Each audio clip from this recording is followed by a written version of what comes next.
welcome to your Saturday edition of Wasatch Weekends. We love getting to be here every Friday, Saturday, Sunday, and Monday to bring you some great community information. I cannot believe we've made it 27 days into July already. It feels like the month has flown by. I'm your host, Maddie Evans, and we've got a great show in store for you. The Gala of Nuzzles is taking place tonight. That way you can go and support this great nonprofit here in the community. They rescue so many wonderful animals, so make sure that you show them some extra love. Then we're going to introduce you on how you can franchise your business with Paths to Freedom, because it's important that if you would like to get your business out there bigger and better, well, then this is a great way to do so.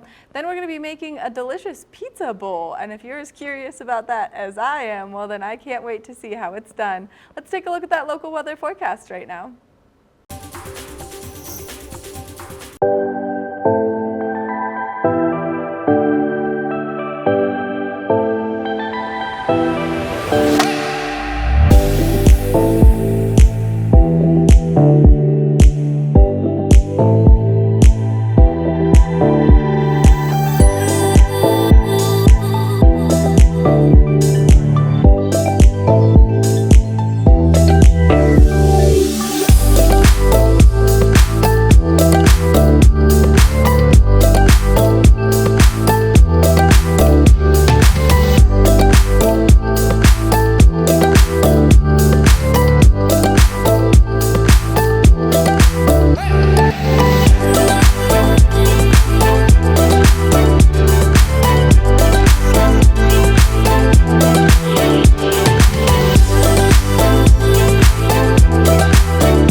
We're going to introduce you to the Director of Operations of Nuzzles & Co., Erin. She's got some adorable little kittens with her, and she's talking all things Gala, which is taking place tonight, and how it benefits this wonderful nonprofit in our community. Let's hear what she has to say.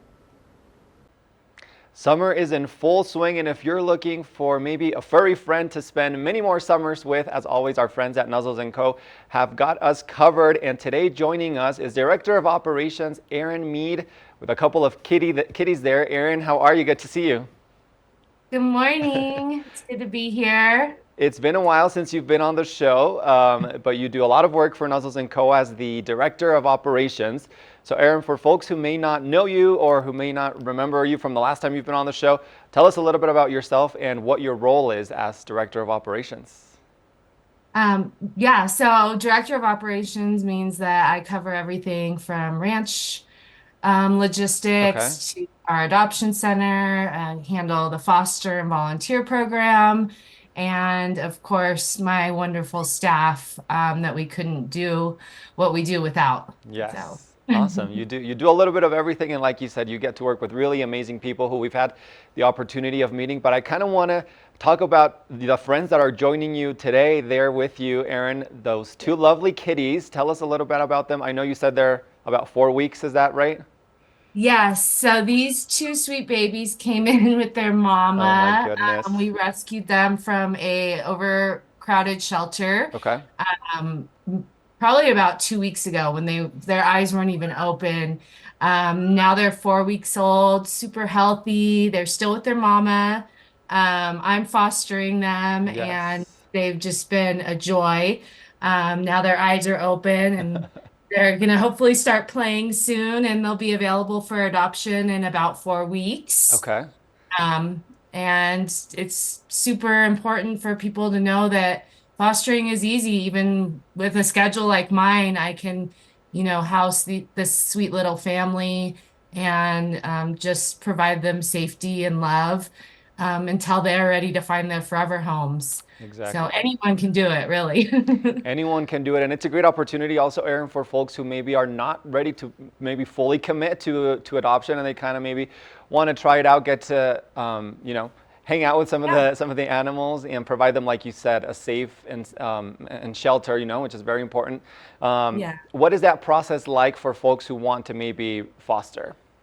You just go on our website and Okay. sign up. We match you with what you're capable of handling, whether it be puppies, adult dogs that just maybe need a break from the shelter life, newborns with their moms, bottle babies. If you have any interest in that, we can always use someone that is willing to bottle feed a puppy or a kitten.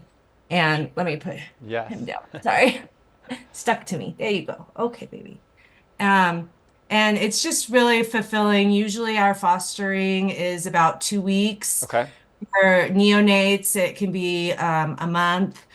But then you get to bring them back. You get to help them thrive, be in a home environment. We Yeah. provide everything you would need from food, crates, toys, Oh, wow. bowls if you have any. And we just really want them to spend time in a home before they find their forever place. Yeah, that's very cool. And like you said, there's opportunities for everyone from all different sorts of lifestyles, and everyone can have the opportunity to foster. Erin, does it ever happen that folks foster and then they end up adopting? Oh, Yeah. yes. We hate the term foster fail, but I am actually a victim of two foster Yeah, fails. okay. And sometimes you just fall in love and it just works out, and we love that. Yeah, It's amazing actually, because you have probably spent time with them before they, even knew what a home was like, and then right. they end up in your home and they just fill that missing space. Yeah. So. I love that. I love that, people are able to connect with the pets, and if it works out, they can find their forever home. And we were talking off camera a little bit, Erin, as well. These kitties that are with you right now just received their shots. Yeah. So I know that Nuzzles does a lot of work, to make sure that all the animals have all their medical procedures done. Talk to us a little bit about that. Yes, every animal that comes into our facility receives vaccines, a microchip. They get spayed and neutered before they leave. So we have an in-house vet that will cure anything from heartworm to broken limbs. And Oh, wow. of course, spay and neutering is essential as we want to try and reduce overpopulation of unwanted kittens and Yeah. puppies. I know sometimes people, like the neighbor dog comes over and plays a visit Yeah. to their female dog, and all of a sudden they have six puppies that they don't know what to do with. And ultimately, those puppies either end up in a shelter or with us, Yeah. which is usually the case. And so we want to try and make that not a reality for people by offering low-cost spay and neuters to the community. We offer them to other partner rescues Awesome. and shelters throughout Utah where pets can come in and receive spaying and neutering at something that's not going to break the bank. Yeah, absolutely. That's very important. Well, if you're at Yeah. home watching and you're interested in either the fostering or adoption process, you can always visit nuzzlesandco.org to see all the available pets. These kitties are not available yet, but they will be soon, so also stay tuned for that. Now, Erin, I want to switch gears and talk a little bit about the Nuzzles Gala that is coming up on July 27th. We've been talking about it here for the last few weeks. It's a very exciting event, so tell us all about it. Oh my gosh. Every year I look forward to our Yeah. gala. It's so much fun. This year it's July 27th. It starts at 5:30 and it's at the Pendry Hotel Okay. in Park City, which if you haven't been there, it's a gorgeous hotel right at the base of the Canyons Resort. We are going to have some really amazing live auction items. One includes this beautiful house down in Playa del Cabo. Oh my Um, gosh. it's got like live-in staff that will cook breakfast, do cleaning for you. They'll even do your shopping before you arrive. This is like a $50,000 home that normally Wow. rents for $7,000 a night. It sleeps 8 people, and so that's our biggest prize that we have Okay, wow. that people can paddle up for, which the paddle ups are like my favorite. It's so exciting. There's Yeah. a big wine cart that people always go crazy over. And then another fun thing that we have, if you can't buy a ticket, which tickets are still available, they're $375 a person or 3,750 for a table of 10 if you Okay. want to bring a bunch of friends and have a fun night. Um, but we have a silent auction, which is actually live right now on our website. So if you're out of town and can't make it, or you live out of state and can't get here, you can still go on our website today and silent auction bid on some amazing items. I know there's an e-bike on there I have my eyes on, Yeah. and art, jewelry, and other really cool things that will all 100% go back to supporting nuzzles and kittens like this. Yes. So, yeah, we look forward to it every year, and we have some amazing things up for auction. Awesome. Well, we're looking forward to it as well. A couple different ways to get involved and continue supporting the work of Nuzzles & Co. As always, make sure to visit the website nuzzlesandco.org. As Aaron mentioned, tickets are still available. And if you are not able to make the event, well, there's also that live silent auction online as well. So Aaron, thank you so much for joining us, sharing a little bit about the Nuzzles Gala and introducing us to your little furry friends there. Thank you guys. We will see you soon. Thank you so much. Okay. Bye. Bye. We're going to take a short break, but we'll be back with more of the show after this, so stay tuned.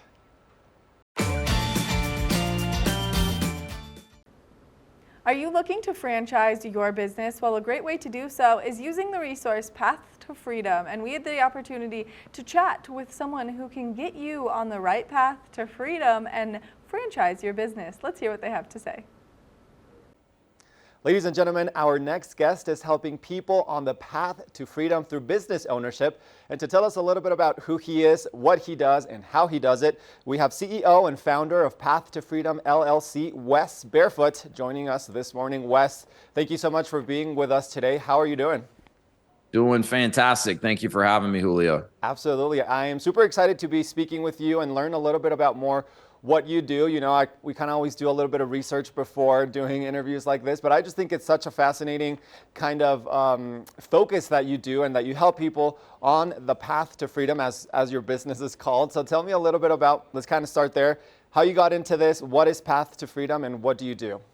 Yeah, so I'll start with just kind of quickly what Path to Freedom is. So, my focus and mission is really just to help people take more control of their lives and create more freedom for themselves through business ownership. And, my particular focus is franchise business ownership. So easiest way to think about it is what I do is very similar to a real estate agent, or you could even compare it to an executive recruiter. I don't work directly for any one specific franchise company. I did that earlier in my career, but now I have relationships with hundreds of the top franchise brands in the country. And I work with individuals that are interested in exploring business ownership and in particularly franchise ownership. And, we work through a very methodical process to help them get clear on exactly what their goals around business ownership are, what the characteristics of the ideal business would look like for them. And also, very importantly, what their day-to-day role as a business owner would ideally look like and the type of lifestyle that they're really looking to accomplish. And in doing that, I'm able to recommend specific franchises that I work with and have relationships with that really meet the criteria that we've worked together to establish. And then, as you can imagine, with any business opportunity that one may be considering investing in, there's a lot of due diligence that needs to happen. There's a lot of questions. There's a lot of information that needs to be gathered. And so, there's a way to do that with any franchise out there. And so I guide people through that process and, ultimately just give them the tools that they need to really assess franchise ownership and figure out if it's a path that could make sense for them. And if it is, find the right franchise for them that's going to really set them up to accomplish what they're looking to do. Yeah, wow, that's interesting, Wes. So you're telling me I could, for example, become the owner of, I don't know, like a Pizza Hut or one of those big franchises that we kind of know and see around the U.S.? Yeah, absolutely. I mean, look, every one of those Pizza Huts or Subways or, insert any big brand, chain food restaurant that we all see all the time. Those are owned by local franchise owners. And, one of the challenges that I think a lot of times people don't foresee is that, the really big established brands out there, it can be hard to find good viable territory left. And so, a lot of the types of franchises I work with, first of all, are not in the food sector. Okay. Most people think of food when they think of franchising, and understandably so. But, at any given time, there's roughly 4,000 active franchise companies across the US, and roughly half of those are food. And so a lot of times people are surprised, and in many cases pleasantly surprised, to realize that there are so many different types of franchise opportunities outside of the food sector, and a lot of up and coming franchises that have a lot of things going for them and some real upward trajectory. And that's where someone can really find some good opportunities, especially to capitalize on, prime territory that some of these bigger, more established brands may no longer have available. Yeah. Speaking of more well-known established brands, Wes, would you say that that's one of the benefits of franchising, or what are maybe some other benefits of this kind of path of entrepreneurship? Yeah, absolutely. I mean, it's interesting because the value that a franchise can add to their franchise owners certainly can be in the brand name and recognition, right? I mean, take Pizza Hut or McDonald's, for example. Like, a lot of the value the McDonald's franchisees get is from the brand recognition, right? You open a McDonald's up anywhere, people are going to come, they're going to know what to expect. In other types of franchises, the value may not be as much in the brand, especially if it's an up and coming brand. But there are ways that good franchises are adding value to their franchise owners. Buying power is a good example. The franchises my wife and I own are in the home service, home improvement category. And so, the brand names are not nearly as recognizable as McDonald's, but, because we as franchisees are all buying the same products and materials, we're able to leverage the volume with the manufacturers and suppliers that we work with to pretty significantly reduce our cost of goods. We can pass some of that savings on to our clients, but puts us in a position to operate the business in a more profitable manner. So that can look different depending on the type of business you're in, the industry that you're in.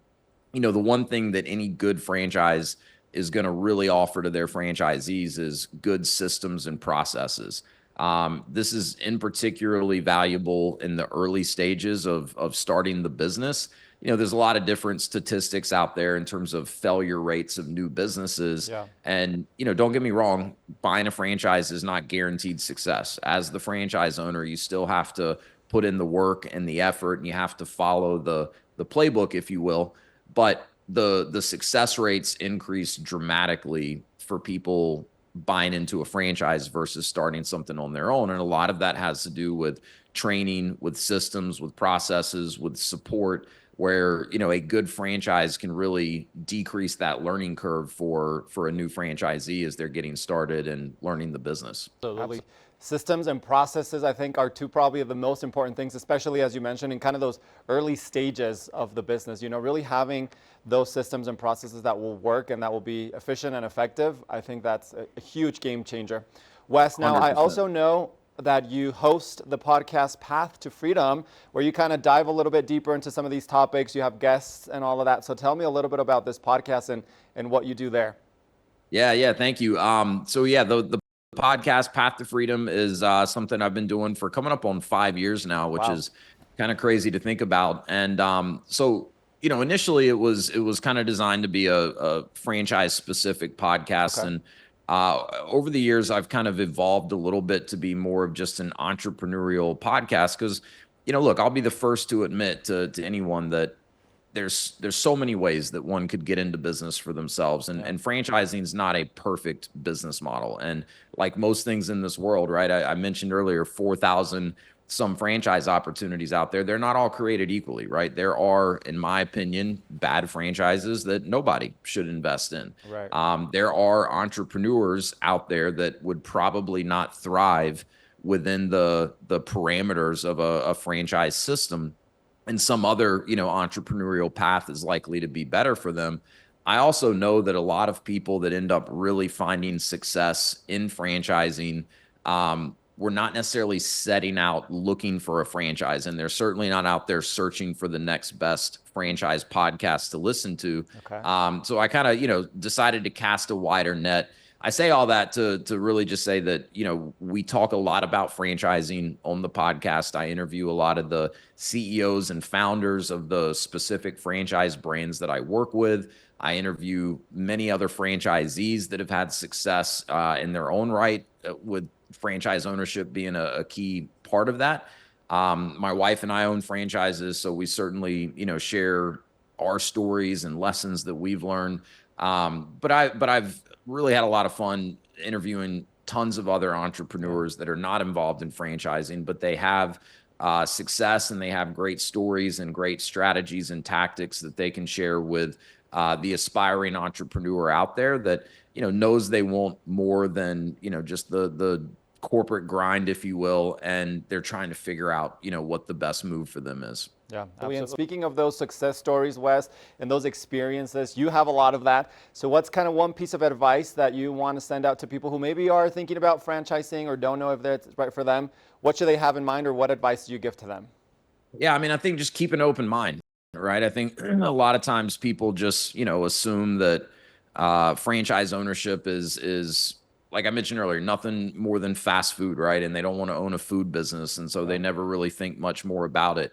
A lot of people, kind of assume that they're not in a financial position to get into a franchise business. There are a lot of lower cost franchise opportunities out there. There's also a lot of funding. The SBA, the Small Business Administration, is probably the most common way that people fund franchise ventures.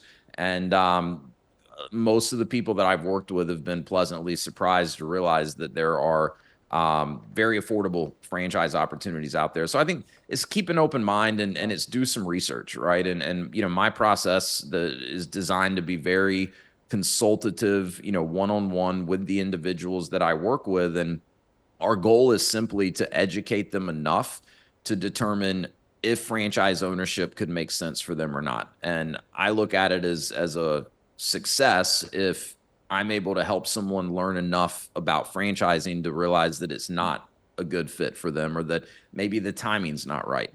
At least they figured that out before they made a large financial commitment.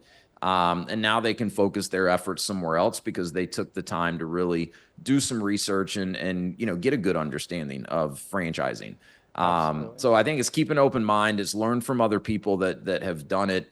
I'm not the only franchise consultant out there. There's a lot of great franchise consultants, but my wife and I, we've been down this path ourselves. We've certainly made mistakes and we try to learn from those mistakes. But, I like to think that having worked on the franchisor side earlier in my career, having bought and sold multiple franchise businesses, I can use a lot of that real life experience to really coach and guide the people that I work with.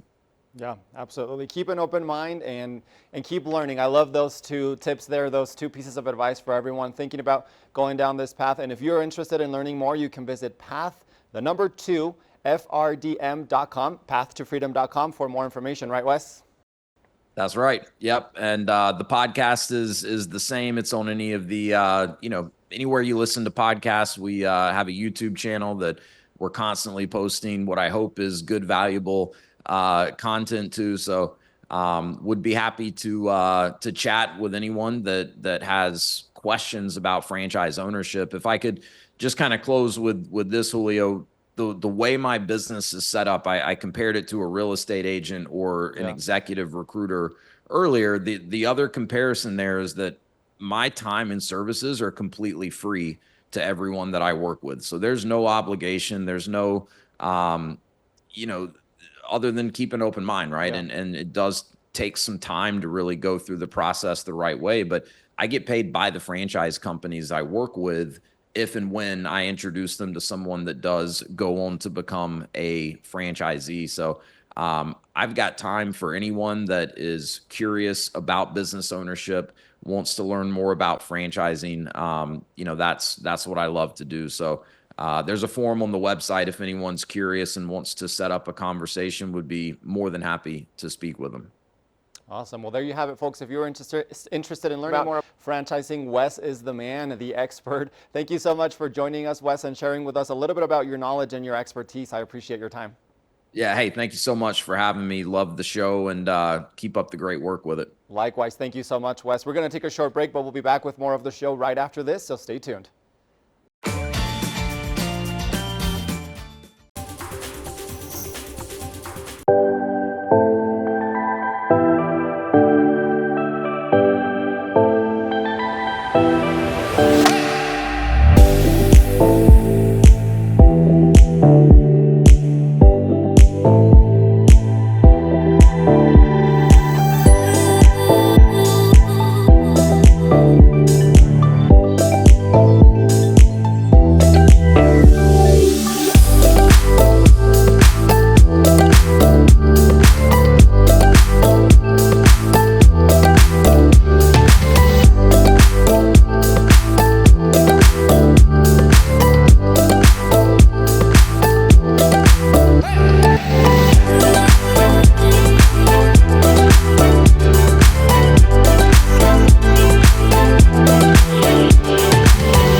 an alternative to making pizza at home? Well, then we're going to show you just how to do that with making a delicious pizza bowl. Now, I'm as curious as you are, so let's head into the kitchen.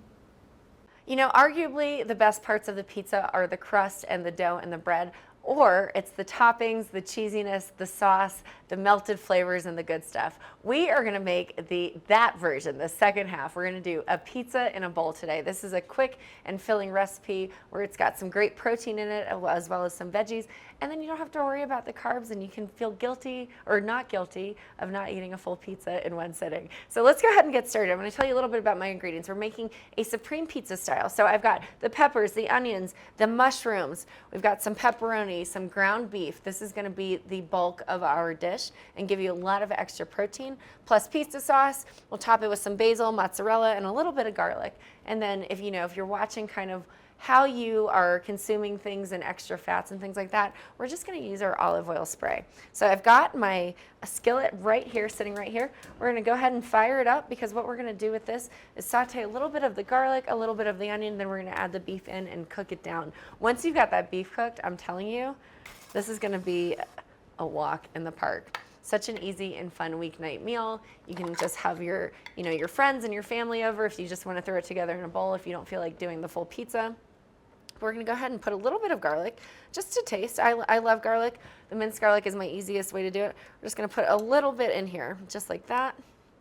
We're gonna let our skillet get nice and hot. And as it's heating, I can feel the heat coming from it now. As it's heating, we're gonna go ahead and prep we've chopped up and diced our onions. It doesn't have to be a really intense chop. If you don't like the taste of onions or the consistency of it, you can dice it down a little bit further. But we're just gonna go ahead and get this garlic sauteing up nice and around. I may add just a little bit more olive oil, but again, we've got ground beef, and we're gonna mix that in. Now you want to try and get as lean of ground beef as you can. We do have grass-fed and organic ground beef here. It is 85/15, but again, you can drain out some of that extra fat. Because this is going to be in a bowl, you really don't want it to have too much of that extra juice in it. Some fat is good, but maybe not all of it. So we're gonna lower this down just a little bit. I'm gonna move my cutting board over so we can make sure that everything is good to go. All right, we're burning that down. Now I'm gonna take some of this onion here, not a lot of it, but just a little bit. And we're gonna saute it down and mix it in with that onion there, or with the garlic that we've got sauteing in the pan. You don't wanna burn your garlic. Nothing beats the smell of onion and garlic when it's cooking. It's the best. You know that you're about to have the best meal being served to you, and a meal served with love and flavor and all the good stuff. All right, looking good. We're just gonna let that simmer just a little bit to sweat out those onions. You don't want it too bad because you don't want the garlic to burn, but here we go. We're gonna go ahead and cut my ground beef. While that is continuing to saute down, we're letting it sweat just a little bit. Now again, we don't have to cook the onion all the way down because it's actually going to be part of our meal. I just cut open the package of my ground beef here, just like that. The onion texture is fine because we're gonna be adding in other vegetables also. So again, we just wanna sweat it down just a little bit for flavor into the meat. And this is always the fun part, getting it out of the package. All right. Looking good there. All right, almost done getting all of it out of the package. Again, you're gonna wanna usually try to go as lean as you can when you're doing ground beef. But this will have a lot of flavor because it is 85/15. So we'll jack up the heat a little bit more, getting that going. You don't need to add any spices to this because we're gonna be putting our natural tastes and flavors through the pizza sauce and the basil, the onion, the pepper. It's just gonna be great. So we'll go ahead and get that going. We'll make sure that we mix in those garlic morsels as well as the red onion, just like that. It doesn't have to be perfect, but we just need to make sure that it is sauteed, cooked, and all of that fun stuff. This is, again, the hardest part of this meal. We're just getting it going here. Looking great. Might turn up the heat just a little bit in the essence of time to get this ground beef cooking. And you might be thinking, ground beef and pepperoni, hello, have you heard of meat lovers? This is our version of that, but a little bit on the healthier side because we are foregoing the crust. my goodness. The smell of the garlic. Am I in my Italian grandmother's kitchen or what? It smells so delicious. You can hear the sizzle of the meat, which means all of that fat rendering is starting to burn out. It's going to be just a really flavorful dish that we've got going on here. Elevated pizza. Ground beef is sauteing. All right. It looks good. I'm going to let this saute just a little bit on its own. And while it's doing that, of course, I'll be monitoring it a bit. We don't want to burn it. We'll lower this heat just a little. And then I'm going to finish dicing up the rest of my veggies here. I've got green onion. I've already cored it out. And we're just going to cut it up just a little bit. We don't need to put a ton in there. We'll turn that heat up a little. I can still hear the sizzling. I'm monitoring it, kind of making sure it's cooked well. And when you're cutting, you want to make sure that you keep those fingers tucked away. A great way to do that is to stick those knuckles out just like that. And then, as always, you know, the sharper your knife is, the less you are likely to result in a kitchen knife injury. We don't want to have that here on the set, that's for sure. Okay, I'm going to cut this down even more. Whoops, losing some pieces on the floor here. Just chopping it up. All right, looking great.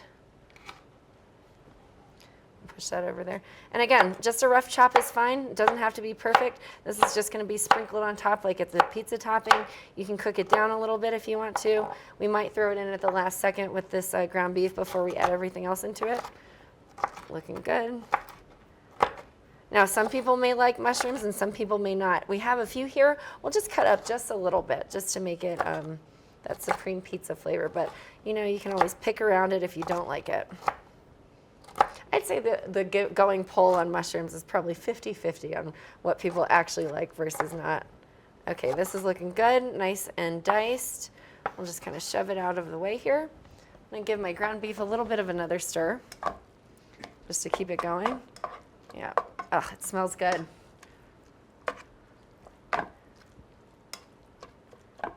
Now, I'm sure if you wanted to try and do this, you could do like a vegan cheese if you were vegetarian or vegan cheese you could do it with. And then also you can get tofu and ground it up. That's also a really great option to still make your own version of a pizza in a bowl. Who said eating healthy has to be boring? That's for sure. Looking good. Still cooking it down.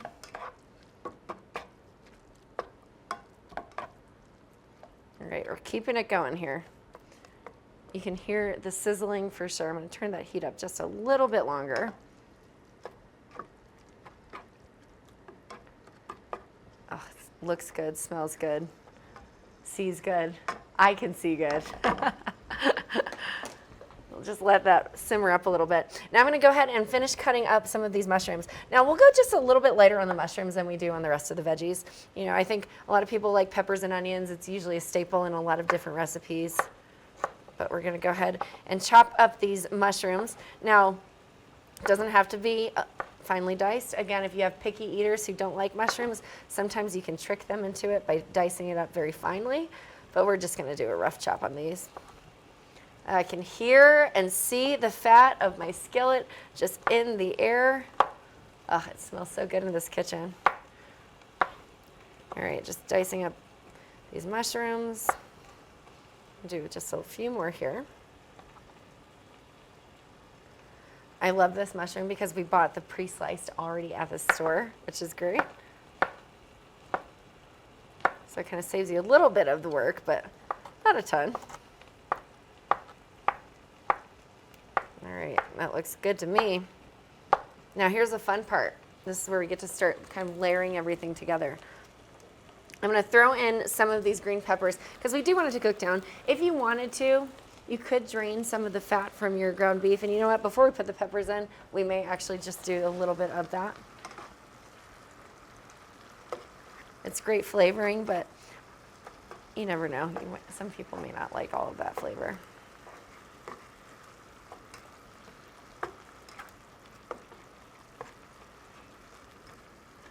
I don't know, it's looking pretty darn good to me. We're going to take a vote. Should I or should I not drain the ground beef? I'm gonna go ahead and say we're not gonna do it. We're just gonna throw everything in. All right, we've got those peppers. We're tossing them in here with that onion. You can really do whatever onion you want. We had red onion on hand, so we were just gonna throw that in here, but you can do yellow onion, white onion. It really is up to your choice. So we'll throw all of that in, and we'll add some of the mushrooms as well. Again, a secret way to trick people into mushrooms. Dice them up really, really well, because I promise you, they're really not gonna be able to taste it when it's in this sauce. All right. This looks fantastic.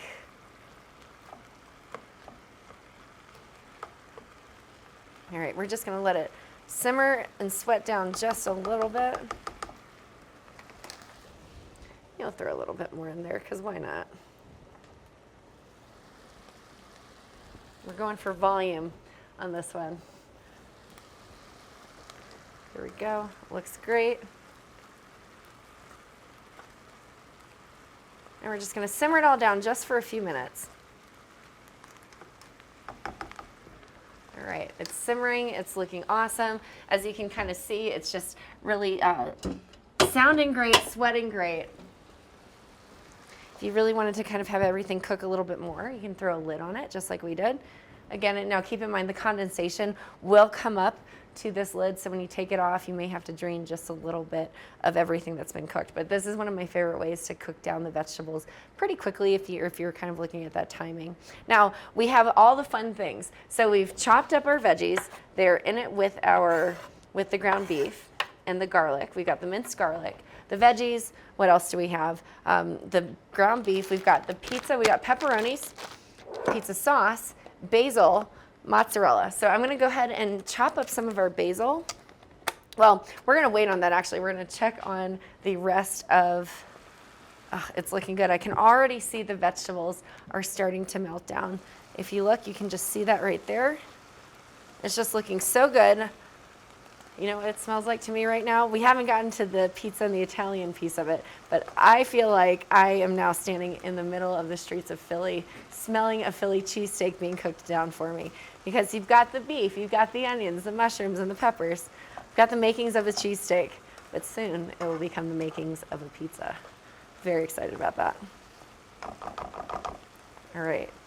Looking great. You can see that these peppers are starting to look a little bit translucent, so they're not as opaque as they were when we put them in freshly cut. The mushrooms are starting to shrink in size, which is what they usually do. The peppers are also cooking down. We'll do this just a little bit longer. While I do that, I'm going to go ahead and get my pizza sauce open. Fun trick, hit the bottom of it, twist it, pops the lid right off. So we're opening up that pizza sauce. Now, the next part of this trick is we're gonna be layering everything, so it'll be really great. I've got my pepperonis right here. Go ahead and open that up. There's the pepperoni, the mozzarella, We're gonna go ahead and rip that open, rip open that package there. And then this is gonna be to your liking and how much cheese you really want in it. Personally, I'm covering the whole top of the bowl. Like, that's just the move, that's what we've gotta do. It's gonna be great, it's gonna melt everything all together. All right, you can see that condensation coming up. Ugh, looks great. I think we're ready to add the sauce in. I'm just gonna take that whole jar of pizza sauce. I'm just gonna dump it right on in here. Get every last little piece of that juice all the way out there. Kitchen noises. I don't know if you can hear it, but we've got the sizzling, we've got the banging of the jar against the side of the pan. It's looking great. All right. Oh my gosh, it smells incredible. Now we're talking pizza here. All right, there we go. Cooking it down, letting it simmer. I think it's safe to say it's time to start layering our pizza in a bowl. So we've got a bowl here. It doesn't matter like how much in the bowl you want it to be. We've got our bowl. We're just gonna go ahead and scoop it in.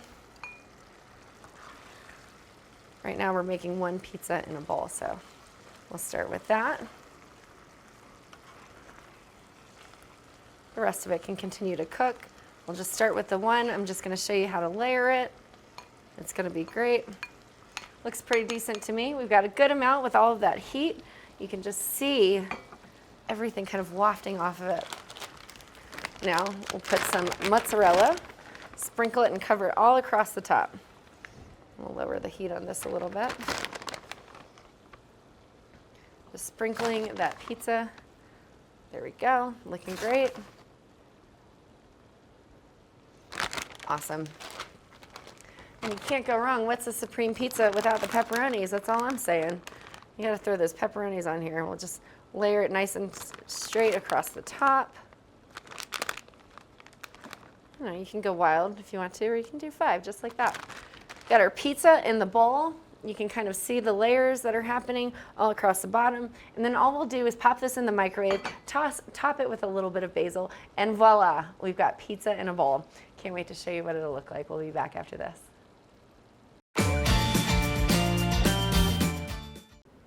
The ever-evolving world of TV and all of the new great shows that come out. Well, we had the opportunity to talk to 2 stars of some great new series that you're not going to want to miss out on. Let's hear what they have to say.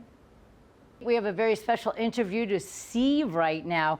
This is a really cool show. It's called it's either Mallorca Files or Mallorca Files. I'm really bad at figuring out how to pronounce it. But it's a new show, and we have very special guests, Ellen Rice and Julian Looms, to do a really great interview. Let's take a look and see what this show is all about. Hi, you guys. Why are you laughing so hard? Did I mess up your names? Yes. Okay, why don't we get your names proper so we can chat and find out all about, is it Mallorca or Mallorca Files? Mallorca Files. Yes, Mallorca Files. Wow, I said it right. Who knew? How are you guys? You're very adorable. What's going on today?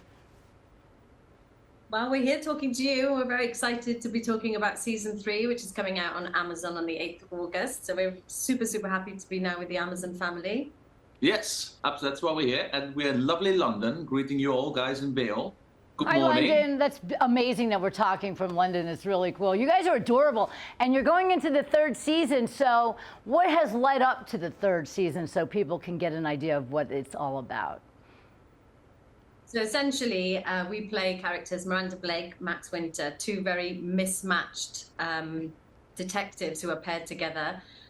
Sort of season 1 and 2 sort of explores that, like the banter between them, the way that they come from very different like policing styles. And then sort of season 3 picks up where they sort of left off. And I guess at the heart of it all is the will they, won't they. There's a great chemistry between them. And I think, you know, people sort of want them to get together, but... Do you know the show Moonlighting?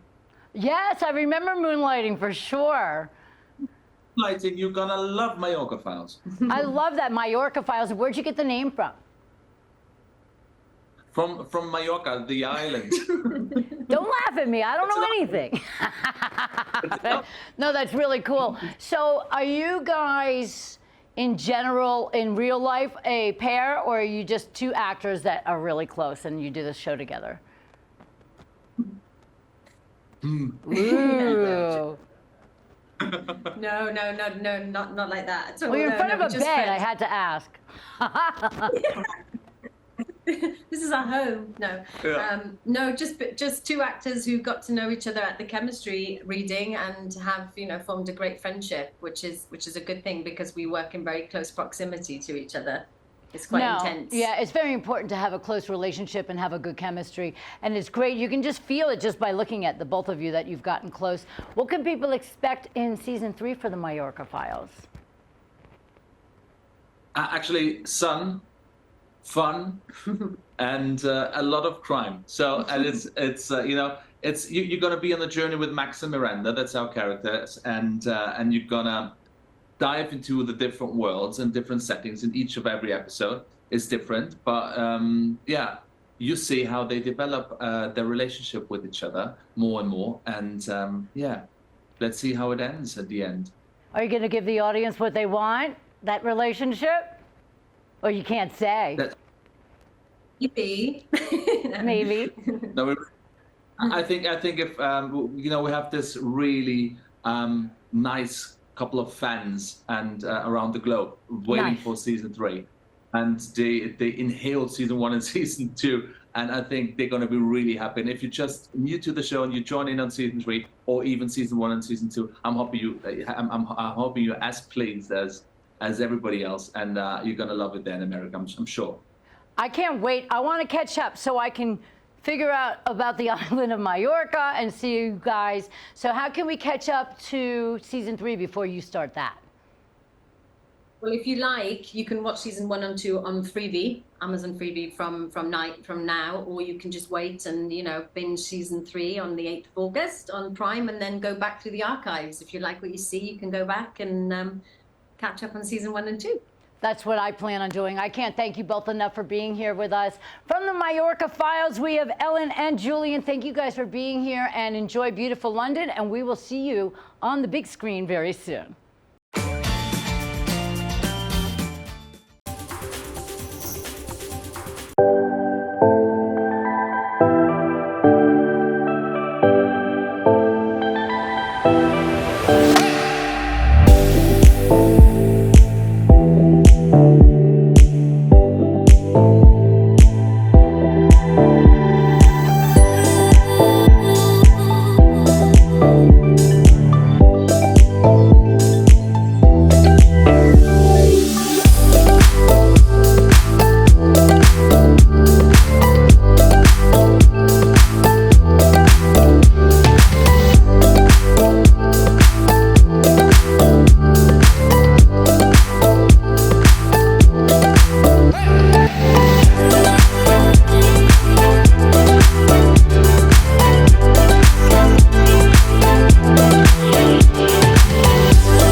Thank you so much for tuning in to your Saturday edition of Wasatch Weekends. We love getting to be here to bring you some great community information. Now, that gala has definitely caught my attention, and I hope that everyone goes and shows their love and support for all of the rescue animals that Nuzzles & Co. takes in.